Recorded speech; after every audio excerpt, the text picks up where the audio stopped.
大家好，歡迎大家嚟到 YouTube 18賽馬台，我係沙琪。今次星期日嘅沙田日馬仍然都係跑11場啊，嚟緊應該好多賽事都係跑11場噶啦，即係沙田嘅日馬。咁星期日呢，就係跑 C 跑道嘅賽事啊，C 跑道都係跟翻一貫嘅內碟啊，或者手好位會好啲啦。咁亦都同時咧有啲泥地賽事嘅，咁泥地賽事近排上次又好似放頭好掂喎，嗰啲新意馬嗰啲全部放頭都搞掂晒㗎，咁所以聽日可能又要睇翻啲放頭馬先得啦，因為有一排咧季初嘅時候就嚟放頭，跑咗幾次之後咧就突然之間全部嚟晒外面冚，而家又啱啱開始嚟翻個放頭，上次咁可能又今次都係繼續放頭先㗎啦。好咁啊！今次咧揀咗幾匹馬咧介紹俾大家嘅。首先第一匹咧就係第8場嘅呢一匹魔術控制，我哋睇一睇佢上次點樣跑。呢隻馬上次咧周俊樂騎啦，咁就出閘其實佢都算快嘅，嗰隻1號馬頂磅嘅孭住呢一日嘅C+3跑道咧係超級極度不利外碟，只要你走3碟，你就一定接近冇辦法可以上名咁滯，而呢隻魔術控制全程都係3碟，轉彎仲要4碟，而跟住喺後面嗰隻標誌星河呢隻都夠勁啦，係咪？喺佢後面一齊走3碟咯。而家喺尾4嗰隻藍色帽，喺佢前面嗰隻黃色衫紅黃格仔帽嗰隻就係魔術控制。嗱，標誌星河而家走咗出5碟，佢有4碟喺佢隔離。呢一場步速係極度慢嘅，喺佢隔離嗰隻咧就係信心星。信心星啱啱咧係贏咗呢場之後咧，再升班跑高級啲嘅賽事，都跑到第4啦。嗱，呢隻魔術控制呢度入到嚟，你睇下後面嗰隻標誌星河，話就話個步速慢，可能後追唔係咁好啫。但係呢隻魔術控制蝕咗個全日極不利嘅4碟嘅喎。標誌星河喺佢隔離，如果你話步速唔利追都好啦，但係隻標誌星河其實係冇力追嘅，直情係因為蝕完啲腳程之後，而呢隻魔術控制竟然可以一度出頭，而家仲捱埋個第2，頂住入面守好位嗰隻翠紅同埋笑傲江湖，你諗下幾犀利？跑到第2喎，可以諗住呢隻馬今年可能唔好得啦，跑咗啲1000又唔得，1200又唔得，冇諗到呢一場突然之間咁勁。其實佢上次都好冷嘅呢隻馬，因為之前嗰啲賽績實在係差。咁今次呢，你上次42倍嘅，今次呢就跑翻呢個1000米喎，即刻嚟。咁就係一場3級賽，好在個副磅呢125磅，中磅又唔係好重，因為如果唔係咧太重磅咧又唔係咁好。雖然話就話上次130幾磅，但係上次唔係3級賽啊嘛。咁但係今次咧孭個中磅翻去佢最適合嘅路程，係個排檔係3檔啫，但係上次蝕到咁都得啊！我覺得3檔都阻唔到佢咧，同埋佢本身前速係快噶嘛呢隻馬，其實佢唔係要嗰啲留喺後面衝嗰啲嚟嘅原本。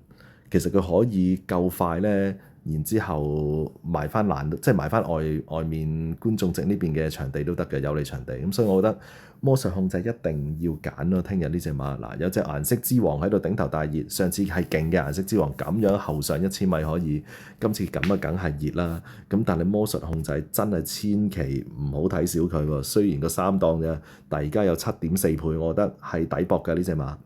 嗱，配腳唔使講啦，顏色之王你冇辦法唔揀嘅，因為佢真係勁啊嘛上次。咁第一隻配腳揀咗佢先啦。咁另外啦，上次贏馬，今次試閘仍然試得好嘅星際快車，咁佢排咗5檔啦，但係115磅。咁呢隻馬蔡約翰搏開嘅馬再試閘，咁我哋都當然係要繼續買啦。同埋佢1000米都係耍家噶嘛。再揀當然我前一次叫大家睇嗰隻英雄豪傑，咁啊跑咗第4啦。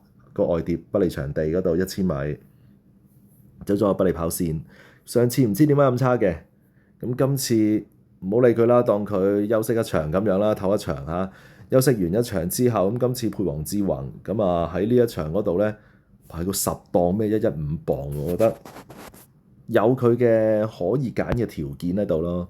咁啊做膽，我當然係魔術控制啦，但係配腳英雄豪傑一定要揀埋，因為呢隻馬1000米又好又輕磅，咁啊唔好因為黃志宏或者上次跑得唔好咧，就覺得呢隻馬唔得喎。我覺得要揀埋咯呢一場呢隻馬。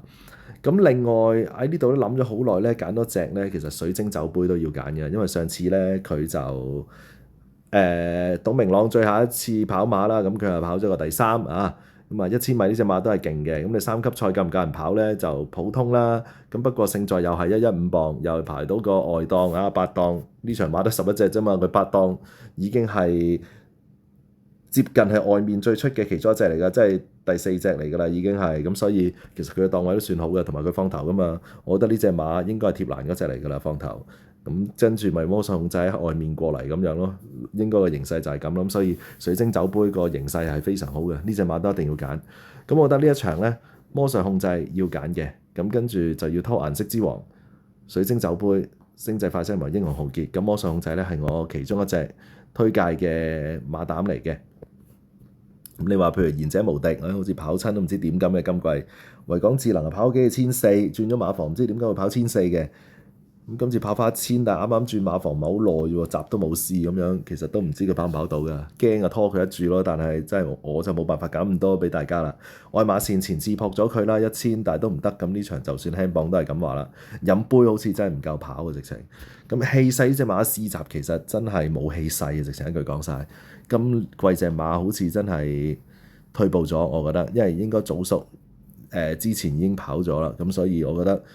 連試走試得唔係咁好，即係氣勢又重磅，咁我覺得麻麻地。咁上次美麗第一咧，我覺得國際賽場都唔係跑得特別好啫。咁今次仲要孭住個頂磅，咁我就揀唔到啦。呢隻就係咁就提供下呢幾隻馬俾大家。魔術控制係我嘅馬膽啊呢場嘅。好，另一匹啦，另一匹咧我就揀咗第一場咧2號嘅智旺財呢隻馬咧，今年搏幾次都未贏到嘅。咁今次俾佢排多個6檔。咁我覺得算係一個好少少嘅檔位啦，未至於走3碟嘅2碟嘅呢隻馬呢一場都應該 OK 啩。我諗偉達真係要快啲交代呢隻馬，因為搏幾次都未贏啊今年。你睇佢咧，其實真係搏㗎。第一次跑完之後咧，隔咗一場啦，連搏2場㗎啦，但係都係輸少少。趁住呢一個咁鋭嘅感覺咧，快啲贏咗佢算數啦。如果唔係你再跑第2咁樣。跑多2次，你升咗班嘅4班又要減分，到時隻馬又要再等咁樣，所以呢場我諗其實真係要搏㗎，咁所以7倍喎竟然，因為潘頓同文家人嗰隻藤黃區咧熱得滯，咁所以呢隻馬咧7倍喎，我覺得幾抵喎，咁啊揾佢做膽，我覺得配腳咧咁啊拖翻旋風傳奇啦，咁呢隻馬咧田泰安騎咧騎得幾好㗎。季初嘅時候跑到2咪田泰安咯，而家隔咗幾場之後田泰安騎翻喎，咁不如又搏翻佢一次啦。都係跑1400米啫嘛，嗰陣時4班嘅喎，而家5班喎，仲要等幾耐啊？係咪減到呢個分啊？已經37分啊！咁呢一場就算11檔，有冇機會走3碟咧？田泰安一定有嘅。咁不過搏佢個班嚟睇下佢會唔會改變戰術，拱喺前面啊！咁啊，首先配腳啦嚇，咁就係呢隻旋風傳奇。咁再揀咧，我覺得呢個拼搏我哋係要揀嘅呢隻馬，因為其實佢係越跑越好噶啦，已經你見佢咧越嚟越近噶啦，隻馬已經嗰啲名次啊，咁又係啦，個減分都減到咁樣咯，咁呢隻馬你話佢係咪呢個即係5班係超咧？又未必，咁只不過越嚟越輕磅啊，咁就而家129啦，咁啊唔係一啲130幾嘅磅數啦，咁啊排咗個3檔喎。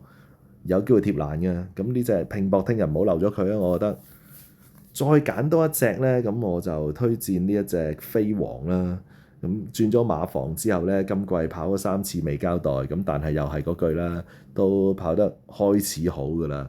咁貴福特一定諗辦法幫佢交代嘅。咁呢隻飛王1400唔知佢跑唔跑到，咁但係有個賠率俾你嚇，咁啊14檔，但係。咁所以咧又係嗰啲啦，搏佢1200速度擺喺前面，或者搏佢後上擺喺後面，攝翻個內欄等等，都有佢嘅可搏之處嘅。咁3隻配腳之後咧，1拖4啦，我哋揀多隻，我哋揀隻9號嘅建測精英啦。呢隻馬田泰安咧跑幾次，但係今次又唔跑喎。應該我估啦嚇，係佢揀咗嗰隻旋風傳奇啦，咁啊換人跑咯。咁但係上次已經試咗次1400嘅啦，其實喺沙田嗰度。呢隻馬應該差唔多時候要交代㗎啦，你諗下落咗5班跑咗次啦，咁而家跑第2次，咁你仲要等幾耐？又係嗰句啦，咁適逢啲馬好似呢一場其實都唔係好勁嘅，譬如嗰啲咩全神貫注、領航傳奇、工程小子，至尊完美、電信驕人又咪呢個路程等等，咁其實建測精英呢一場都有佢嘅機會喺度㗎，仲減多2磅係啦，咁所以周俊樂騎希斯嘅馬偶有佳作嘅。咁啊，如果智旺財做膽，我建議係拖旋風傳奇啦，7號、8號飛黃、9號建測精英同埋12號嘅拼搏，可以試一試嘅。咁啊，當然智旺財係要提供啦嚇。好仲有一隻揀多隻，第3隻要提供嘅咧就係第2場。嗱，興馳千里上次咁勁，第一隻揀佢先。咁我就唔係要提供呢一隻，但係呢隻一定要必然要揀嘅配腳嚟嘅。咁另外啦，你話偉達馬房呢一隻烈焰光芒試閘試得咁好咁啊，偉達嘅呢個 PPG 啊，係啦，咁就佢好少咁啊，潘頓試要試閘贏馬，咁冇得唔揀嘅呢隻，一定要揀嘅。咁佢排檔又好喎，14檔。咁啊，偉達初出跑1000米，成日都會搏噶啦，咁所以又係排個好檔啦，意思係啊，咁所以呢隻要揀嘅。不過要推介咧，係呢隻9號嘅航至尊啊，呢一隻葉楚航馬房嘅練馬師團體馬咧，其實奧爾文操咗好多貨噶啦已經。葉楚航馬房咧，經常會喺1000米嗰度出擊嘅。咁啊，呢一隻馬咧，今次咧排到個13檔，咁啊用埋黃牌，咁啊奧爾文啊，其實同佢試咗好多課閘噶啦。咁我覺得呢隻馬喺呢一日嘅賽事呢一度咧排咗個好檔咧，呢啲不明物體咧，其實都有佢嘅我哋去揀佢搏嘅一個理由咯。咁啊，興馳千里上次贏完，今次啊整個135磅，雖然都係好檔，咁但係個磅升咗啊嘛，唔係話佢冇機會入圍啊，而係要贏嘅話，個難度增加咗啦。雖然上次係輕鬆取勝嘅，咁但係烈焰光芒或者航至尊呢啲不明物體初出嘅，你唔知佢實力去到邊噶嘛。咁但係試閘其實試得幾好嘅呢兩隻都。咁我推介一隻冷少少9號嘅航至尊，而家有27倍，拖翻啲熱門轉頭，咁啊搏佢有得分下嚇。咁再拖落去嘅，你話興馳千里又揀咗啦，烈焰光芒又揀咗，咁嗰隻快靚王咧就缺過貨啦，咁啊好難揀到佢啦，咁啊又唔係跑得咁好，咁啊行運加持上次係跑得唔好啦，跑得差啦。幸運勝利呢隻馬諗咗好耐嘅，不過好似嫌佢冷得滯咯。其實艾少禮操咗好多貨噶啦，已經呢隻馬。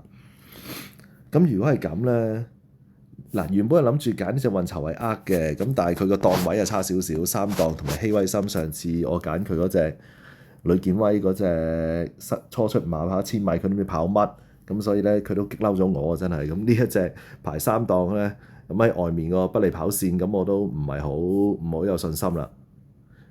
嗱，初出馬呢隻新輝之星咧，其實都想揀嘅，因為又係嗰啲啦，告東尼初出可能即搏噶嘛，你都唔知嘅呢啲。咁佢係排住個8檔啊，咁佢係有可能搏嘅，我都覺得呢隻馬。不過我自己覺得，因為呢隻俏眼光咧，其實真係跑得好，同埋蔡約翰啲馬咧，佢唔係好怕你頂磅嘅超班嘅話，咁呢隻馬一定超4班。咁所以你話跑1000米佢準嘅，7檔都唔係話特別差，馬喺中間。咁就俏眼光其實係正路配嘅，咁所以1、2兩隻馬係必須要揀嘅。咁如果真係太擔心話哇兩隻熱門都頂磅喎，咁樣攞嚟隻冷門嘅，如果你有注馬可以拖多注嘅，咁我就建議拖埋告東尼嗰隻新輝之星咯，係啦。咁但係就試下調轉嚇，用隻冷少少嘅27倍嘅9號航至尊搏佢初出咧，喺個好檔嗰度咧搏馬，咁就拖翻咧1號嘅俏眼光、2號嘅興馳千里、5號嘅新輝之星同埋6號嘅烈焰光芒嘅。咁啊，提供呢3場馬俾大家啦，聽日咁希望大家咧贏多啲啊！咁啊，新年咧祝大家新年快樂。咁啊，馬咧繼續啊，大家繼續買繼續贏嘅可以。多謝大家收睇。咁啊，啲 like 數咧，其實我覺得每次都係得2、3個人 like 唔係好夠啊。咁睇下大家睇完真係咁多啲 like 啦嚇。咁啊，推薦到我個頻道出去啦，等多啲人接觸到睇到。咁喺呢度咧多謝大家收睇先。咁啊，下次再見大家，拜拜。